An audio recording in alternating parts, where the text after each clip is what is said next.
Well, I wasn't going to record this video, but I've been recording it every day and then deleting it, so I might not even upload this one. I just kind of wanted to give my friends and family a better idea of what's really going on.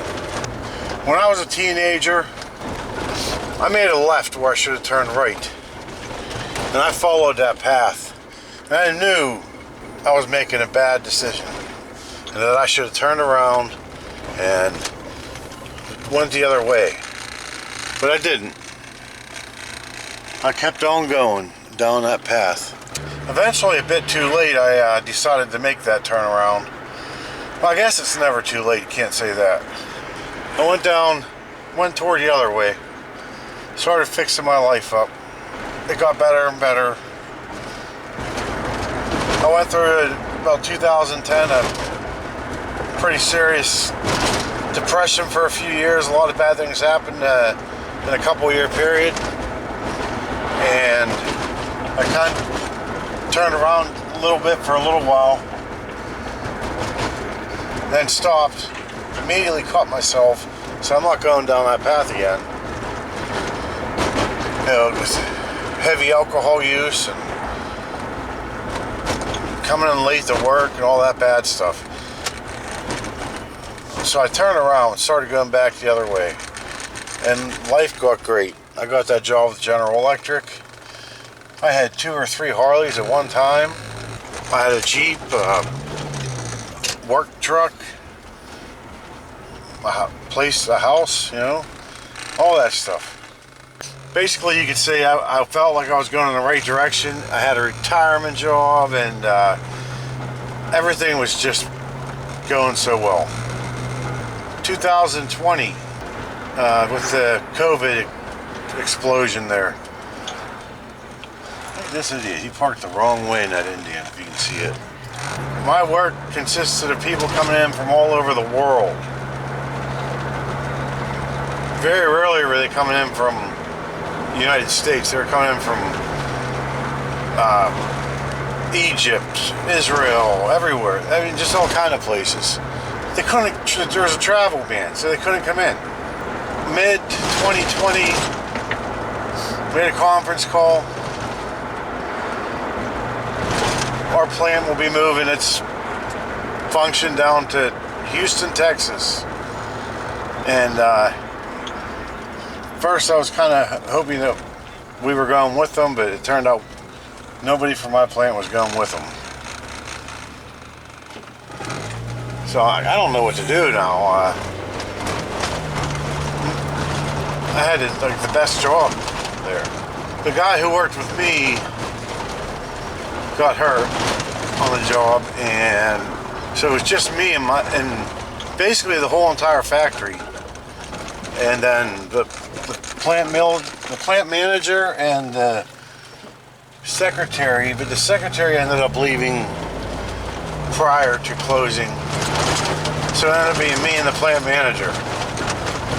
He was in the main office. My office was back in the storeroom. I was offered a nice package, severance package, if I stayed till the end. As soon as I found out we were closing, the first thing I did, kind of did this out of order. First thing I did was sell my truck, and I went to Ohio and bought the RV. And I said, if we're closing and it's COVID, I'm hitting in the RV and taking off. The next thing I did was I took off to South Dakota to go get my residency changed, so that while I'm gone I could get mail, and if I needed to renew my license plates and all that, I'd have a company there that could do all that for me. So I did that. Then I continued working, and got down to the last month. I started coughing quite a bit. It was while they were moving everything in this out of the building. I thought maybe there's a lot of asbestos in that building, so you weren't supposed to move anything in the area where the asbestos was to kick up dust. There were stickers identifying everywhere that there was asbestos. So I thought I was getting asbestos in me, and that's what was going on. About the last week or two there, I realized that everything was basically gone, and I had to walk. This building is probably 1.5 football fields long and wide. It's a huge building. So I had to walk through all 8 bays every day and make sure there was no fires, make sure nothing was wrong in there. And wasn't allowed to really turn the lights on. There's night lights on, but I couldn't turn the lights on because they didn't want to pay electric bill. So I'm walking through with a flashlight, and you could just hear the water dripping. Man, that's when I really kicked in that I wasn't going to be going back there. And that last day, it was tough, locking that gate up. So anyway, get out of there. I couldn't leave yet in the RV because of a couple of reasons. One, I was still the president at the Moose. I had to fulfill those obligations. Another thing was I had to empty out the house and get all my stuff out of the house and get rid of it all, like I've been doing. So I took a trip to Florida with some friends. I went to a lot of different places. Arizona twice. Toured some different places where I could set up camp at. Basically looking for free or cheap camping. During those trips, it seemed like there were some COVID restrictions really getting worse and worse. This is 2021 now. I think Florida had a curfew of midnight.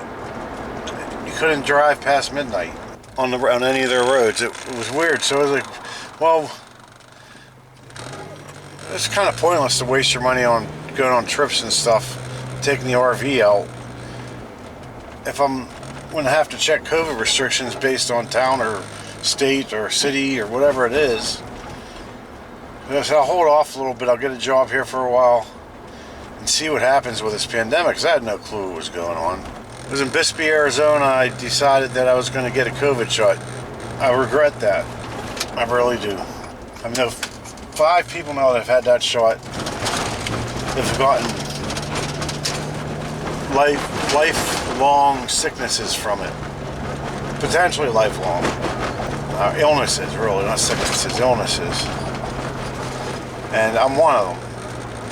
And 2 others have the same problem I have. And I can't blame it on that shot. No, I want to so bad. I always want to blame this stuff on somebody, when really it was me. It was my fault. I did this to myself. I go job hunting. First of all, I'm walking 5 to 10 miles a day for exercise because I'm not at work anymore. And while I'm walking, I'm applying for jobs, and I seem to notice that a lot of people were saying, "How did you get here? You walk here?" I'm like, yeah, I was exercising. Well, I guess they didn't like that for some reason. I had, between online interviews and in-person interviews, I had around 70 interviews. I never got any of those jobs. And some of them would hire a kid right out of high school. Some of them said, well, we're not going to be able to come anywhere near what General Electric paid you. I said, I don't expect you to, you know? So basically, I'm very blessed to have my friends and family that are helping me through this. They've done so much. I couldn't ask for a better family and friends. I did turn back to alcohol there. After I couldn't get a job, I felt like I never had a problem getting a job, you know? And everybody has these signs up that they're hiring and they can't find anybody to work. It's all over the news. I kind of took that as a hit. You know, it was a mental hit. So I made the decision to go ahead and start doing electrical on my own again. It started off great. I was making money again. Started getting to the point of what it was before when I was on my own. You know, people were not paying. People hiding from you because they don't want to pay you. People complaining, saying you did something you really didn't do. People stealing your tools on job sites. So I can't do this anymore. So I went to a friend of mine who's had a locksmith business, still does, since 1989. And I asked him if that place across the street from him was any good to work for. And he said, why don't you just come work for me? I said, well, I don't know anything about locksmithing. He said, I'll teach you. I said, all right. So I went there. He taught me so much. I felt bad though. It was like I was working there for a while, and then towards the middle of 2022, I started coughing a lot in there. Again, like I was at GE, the same kind of cough. What is going on here? Is there something in my lungs? Is it? I didn't know what it was. So I got to the point where late September that 22, I started coughing up and throwing up blood out of my, it was coming out of multiple places, not just my mouth. So I got really nervous, and he noticed it. I said, hey, I'm sorry, I got to take a little time off and see what's going on. Another reason I quit the electrical, I was having issues balancing on the ladder. I was having issues on a 6-foot ladder, and I felt like I was going to fall off. My legs were getting weird. So I took the time off there. Basically went to my mom's and laid on her couch for a week, maybe not even a week. And I said, I got to go to the hospital. I went to the hospital. They checked me out at the emergency room and said, we have to get you a room. We have to get you a bed here because you need to be admitted and checked more, basically. And they were pretty full. It was just, like I said, during COVID. I was in there around a week. It was a pretty scary week. I started feeling better, but I was on a strictly liquid diet. And basically an IV and applesauce, maybe a juice here and there. No actual food though. The nun came in, a priest came in, and I felt like I was being told that the end is coming, and do you want us to do anything for you? And I had no clue, still no clue what was going on.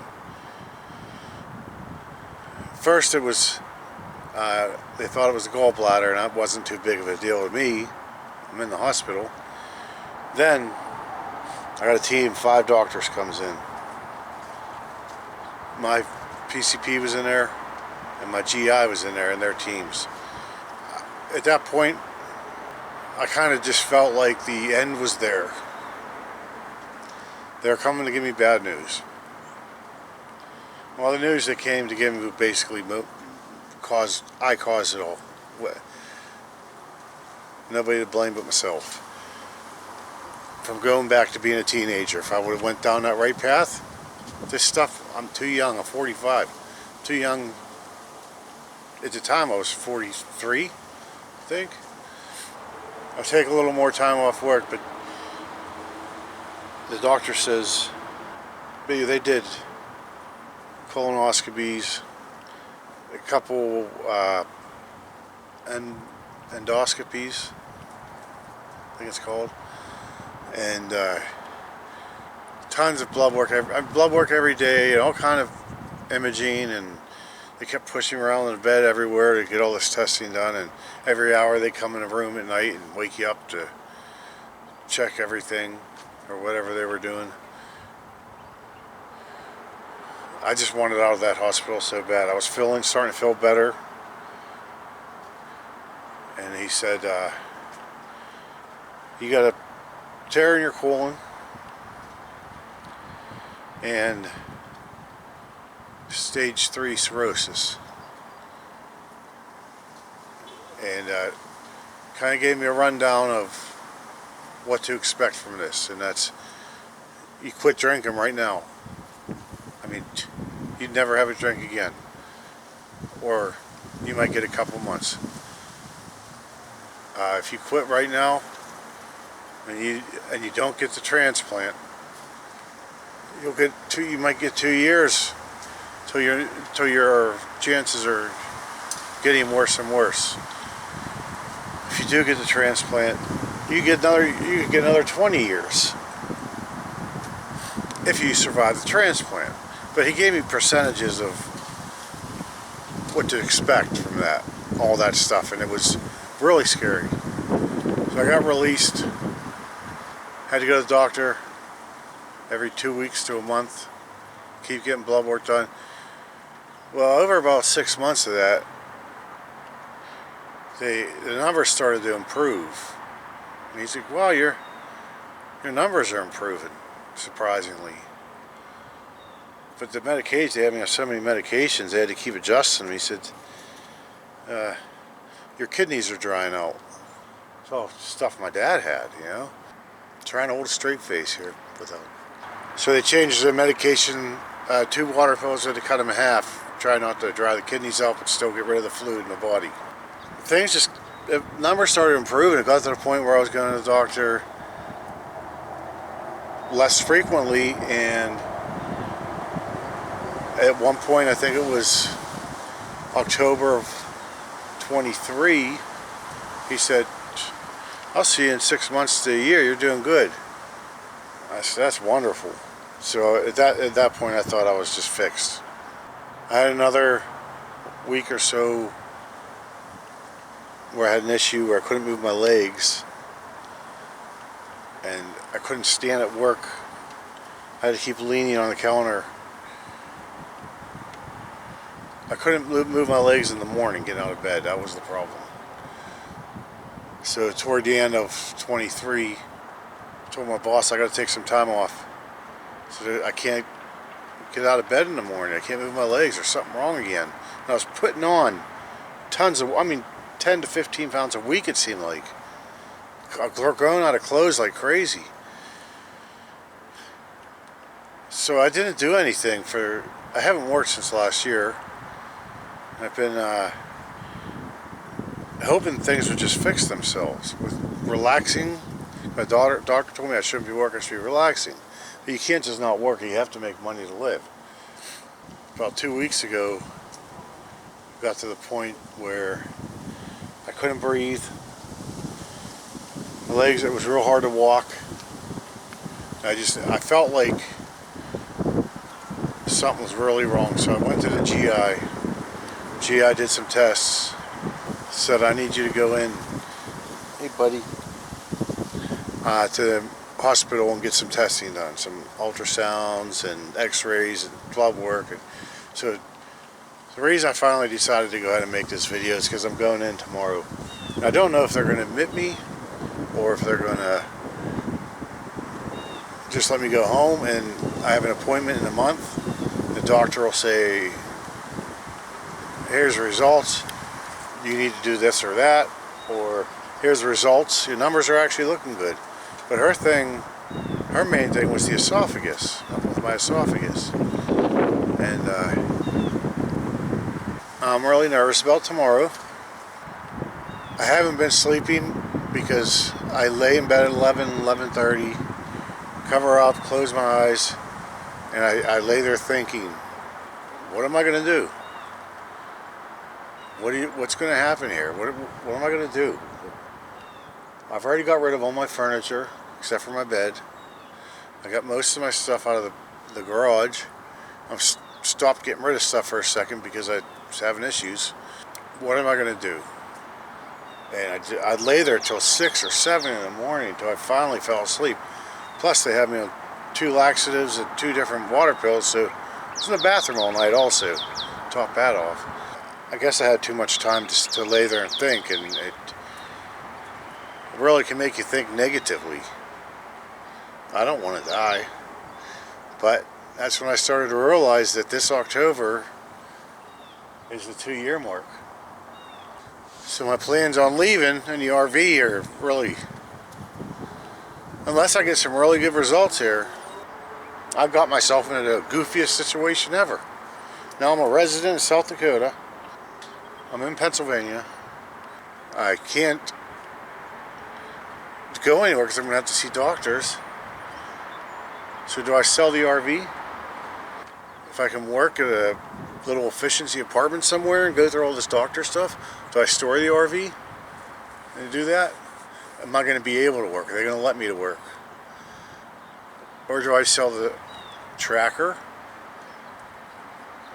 and all my locksmithing tools, I mean, and just hit the road and enjoy what's left like I want to, well, that's where I got myself. So even if I got a little efficiency somewhere, I already got rid of my furniture, so I'd have to go get more furniture, Goodwill or whatever. If I have to stick around here, I got to keep the tracker. I just don't know. I'm so lost on what to do right now. For that reason, I don't know if or when there will be any more videos on this channel. I may make a video just to give you the results. Most people who watch this are family and friends. That's why I'm doing it here. I don't want to do it on Facebook because everybody sees Facebook. I'm stuck. I guess it all depends on these results. I'm hoping for the best. If the results are that good, or if I need a transplant, I'll get the transplant. What's the difference? I mean, if I'm not going to make it much past October, according to the doctor, then why not take a chance on getting a transplant? And the odds are better that it's going to work than it is that it's not going to work. We'll see. But I probably won't hear from me for a while, I'm guessing. If you do, then it was good news. But take care of yourselves. I remember people used to say take care of yourself, and I sure didn't do that. I am now, but a bit late. So for those of you who contributed to my gas for the trip, I have it still. I can return it, no problem. And I want to thank my family and friends that have been helping me out so much. And I will hopefully see you guys again.